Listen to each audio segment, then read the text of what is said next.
ইসলামে সময় ব্যবস্থাপনার গুরুত্ব, কোরআন ও হাদিসে আলোকে সময়ের সদ্ব্যবহার। আউযুবিল্লাহি মিনাশ শাইতানির রাজিম। বিসমিল্লাহির রহমানির রহিম। আসসালামু আলাইকুম ওয়া রাহমাতুল্লাহি ওয়া বারাকাতুহু।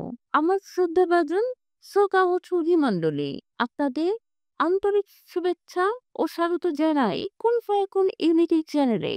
আল্লাহর অশেষ রহমতে আশা করি সবাই ভালো আছেন। আমাদের আজকের আয়োজন কোরআনের আয়াতের সময়ের ডাক।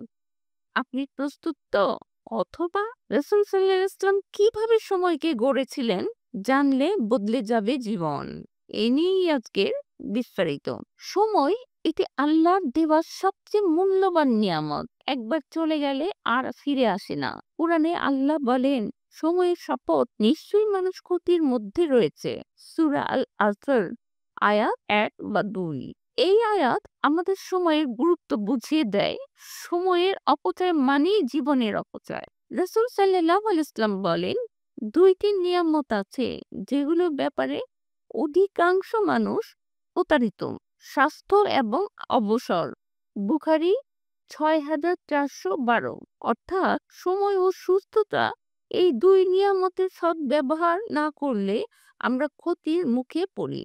ইসলামে সময় ব্যবস্থাপনা মানে শুধু কাজের তালিকা নয়, বরং সময়কে ইবাদতের জন্য প্রস্তুত করা।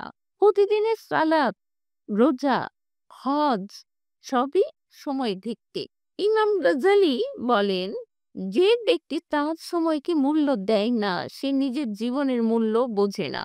কোরআনে আরও বলা হয়েছে, আমি রাত ও দিনকে নিদর্শন করেছি। সূরা আল ইসরা আয়াত ১২। দিন রাতের পরিবর্তন আমাদের সময়ের হিসাব রাখতে শেখায়। ইসলাম আমাদের শেখায় প্রতিটি মুহূর্ত যেন আল্লাহ সন্তুষ্টির জন্য ব্যয় হয়। রাসূল সাল্লাল্লাহু আলাইহি ওয়াসাল্লামের জীবনে সময় ব্যবস্থাপনার নিদর্শন ছিল স্পষ্ট। তিনি প্রতিদিনের কাজ ভাগ করে করতেন। রাসূল সাল্লাল্লাহু আলাইহি ওয়াসাল্লামের সময় ব্যবস্থাপনার শিক্ষা কোরআনের আলোকে অনন্য ও ঐতিহাসিকভাবে প্রমাণিত। রাসূল সাল্লাল্লাহু আলাইহি ওয়াসাল্লাম সময়ের মূল্য বুঝতেন, তাই তিনি প্রতিদিনের কাজ নির্দিষ্ট ভাগে ভাগ করে করতেন। ইবাদত, দাওয়াত, শিক্ষা ও পরিবারের সময় দিতেন। তিনি বলতেন, আজকের কাজ আজই করো, যা কোরআনের এই আয়াতের প্রতিফলন। আর প্রত্যেক প্রাণ জানুক সে আগামীকাল কি অর্জন করেছে। সূরা হাসর ৫৯/১৮। তিনি ফজরের পর অলসতা করতেন না, বরং সকালের সময়কে বরকতময় বলতেন, যা কোরআনের এই নির্দেশনার সাথে সামঞ্জস্যপূর্ণ। আমি দিনকে জীবিকার উপায় করেছি। সূরা নাবা ৭৮/১১। রাসূল সাল্লাল্লাহু আলাইহি ওয়াসাল্লাম সময় মতো নামাজ আদায়ের গুরুত্ব দিতেন, যা কোরআনে বলা হয়েছে, নিশ্চয়ই নামাজ মুমিনদের জন্য নির্ধারিত সময়ে ফরজ। সূরা নিসা ৪/১০৩। তিনি সাহাবীদের শিক্ষা দিতেন সময়ানুবর্তিতার মাধ্যমে, যেন তারা তাওয়াত ও জ্ঞান চর্চায় শৃঙ্খলাবদ্ধ হয়। কোরআন তাকে নির্দেশ দেয়, আপনি যখন একটি কাজ শেষ করেন তখন অন্য কাজে মন দিন। সূরা ইনশিরাহ ৯৪/৭, যা তার কাজের ধারাবাহিকতা ও সময় ব্যবস্থাপনার প্রমাণ। তিনি অলসতা ও সময় নষ্টকে অপছন্দ করতেন। কোরআন বলে, অবশ্যই মানুষ ক্ষতির মধ্যে রয়েছে যারা ঈমান আনে ও সৎকর্ম করে তারা ছাড়া। সূরা আসর ১০৩/১ এবং ৩।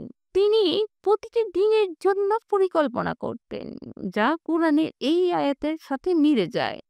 আল্লাহ প্রত্যেক জিনিসের জন্য একটি পরিমাণ নির্ধারণ করেছেন। সূরা তলা ৬৫/৩।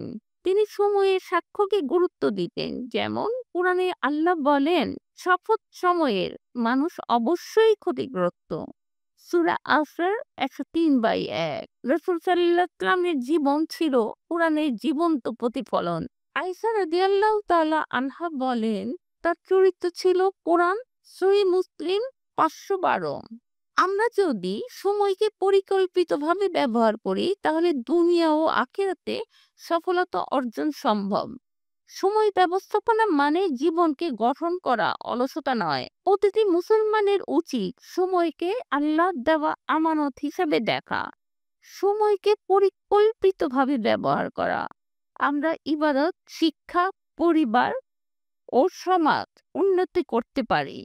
আসুন সময়ের সদ্ব্যবহার করে আল্লাহ সন্তুষ্টি অর্জন করি। সময়ই জীবন, সময়ই সফলতা। আমাদের জন্য ইসলামী বাস্তব শিক্ষা হলো সময় অপচয় মানেই ক্ষতি। আসুন আমরা ইসলামের এই শিক্ষাকে আমাদের প্রতিটি অন্তরে লালন করি। আমিন।